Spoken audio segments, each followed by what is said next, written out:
The NFL regular season is in the books, which means it's time to look forward to the NFL playoffs. As far as my picks for the NFL games went this year, I haven't calculated my final record yet. I will later on, and then I'll put it in the description box. But I believe I was 173 and 83. I believe that's what my record was. I'll go back and look and put it in the description box down below. That way you can see how great my picks were this year. I did take some chances on a lot of games, though, this year. In fact, there were a couple bad weeks I had picking. Then the next week I said I was going to respond, and I respond with authority. Nobody responds better than I do. Take some notes. So, we got 11 playoff games left in the season. And we start off with wild card weekend this weekend. And we got 4 matchups. You can't ignore the wild cards. Any team can win now. We're in the playoffs. Any of these 12 teams can win the Super Bowl. So let's start with the wild card predictions. Let's start off with the Tennessee Titans taking on the Kansas City Chiefs. Now, this is going to be a great match. The Titans are in the playoffs. They made it this year. They're one of those teams that I thought could make the way to the playoffs this year, all the way back last year. And the way I see this, Kansas City's defense hasn't been the same ever since the 5-0 start.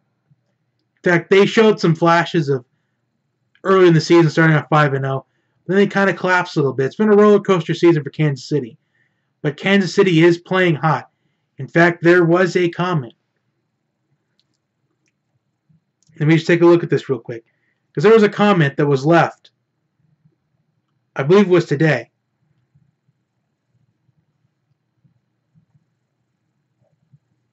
It's from Kansas City Chiefs fan Nick Watts.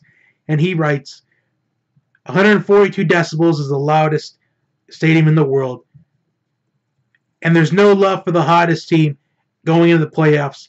12 forced turnovers in the last 4 games. 3 of those matches have been against divisional rivals. So Kansas City is coming in hot. Even though we've talked about their defense being a little bit inconsistent, it has been the same with Eric Berry tearing his Achilles in week 1 and missing the rest of the season. But I think Kansas City wins this game. The way I see this, I see Marcus Mariota making too many mistakes in this matchup because the inconsistencies of Marcus Mariota is a lot more worse than the inconsistencies of Alex Smith. Because right now, but both these quarterbacks, they may not be the most consistent, but they have great running backs to back them up. For the Titans, they've got Derrick Henry. I think it's the better running back out of him and DeMarco Murray. And the Chiefs have freshman phenom Kareem Hunt. And I think Kareem Hunt's the difference maker in this matchup.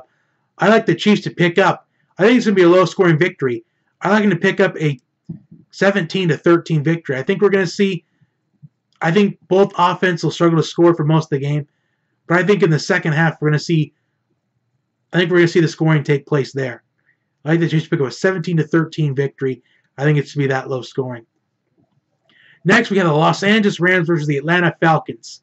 Now, the Rams are a real legit force this year. They're back in the playoffs.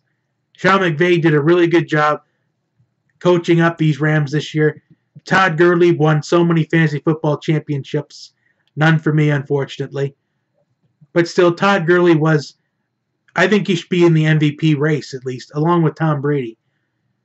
But the way I see this matchup, I don't know if the Falcons are going to target Julio Jones, because so far this season, Julio Jones has almost been abandoned in the Falcons' passing game once they get in the red zone.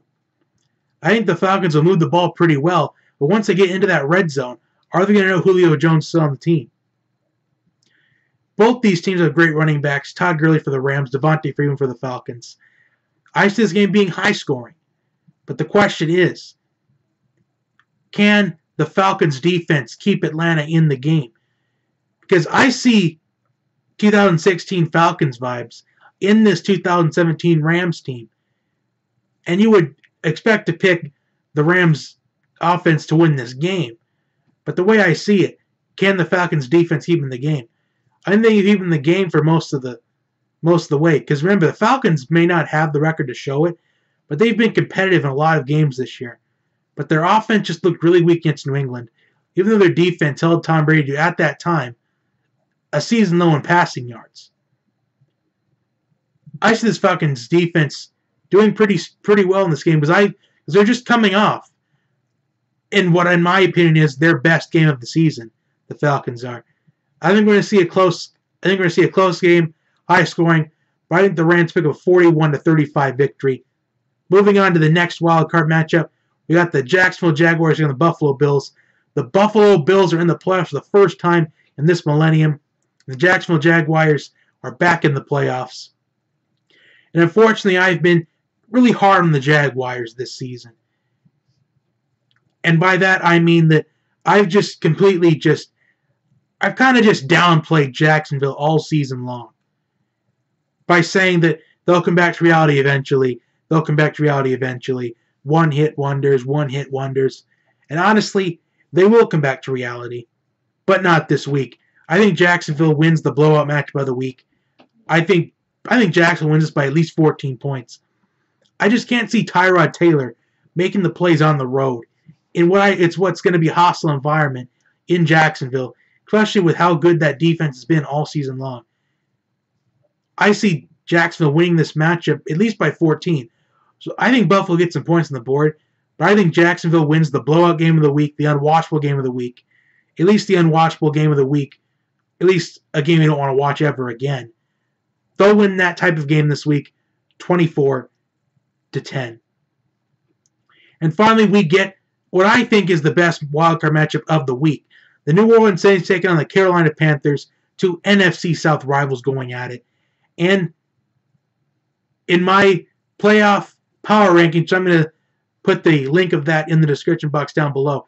I did say that I believe the winner between the Saints and the Panthers will represent the NFC in Super Bowl 52 in Minneapolis. Excuse me. I think whoever wins that matchup will represent the NFC South in Super Bowl 52. The way I see this matchup, it depends on, for the Panthers, which Cam Newton's going to show up in this matchup. Are we going to see the Cam Newton that won MVP in 2015, or are we going to see the Cam Newton last week? If we see the Cam Newton last week, I think this is going to be a long day for the Panthers offense. And the Panthers defense has shown inconsistencies this year. In fact, the Panthers defense has shown their inconsistencies all year long. In fact, both teams have kind of shown some inconsistencies in the past. But the way I see this, I think the Saints have the running game with Mark Ingram and Alvin Kamara. Honestly, we haven't talked much about Drew Brees this season because he's been overshadowed by the running attack led by Mark Ingram and Alvin Kamara. You don't hear a lot about Drew Brees this year because of that running game. But I think the Saints, they win kind of a watchable but mediocre type game. I think the Saints win this matchup 34-20. I'm going to say 34-24. I think the Saints get a 10-point victory in this matchup. So those are my wild card picks. Comment your picks down below. Also, like and subscribe to the channel. Share with your friends and family. I will see you next time. Have a good day, everyone.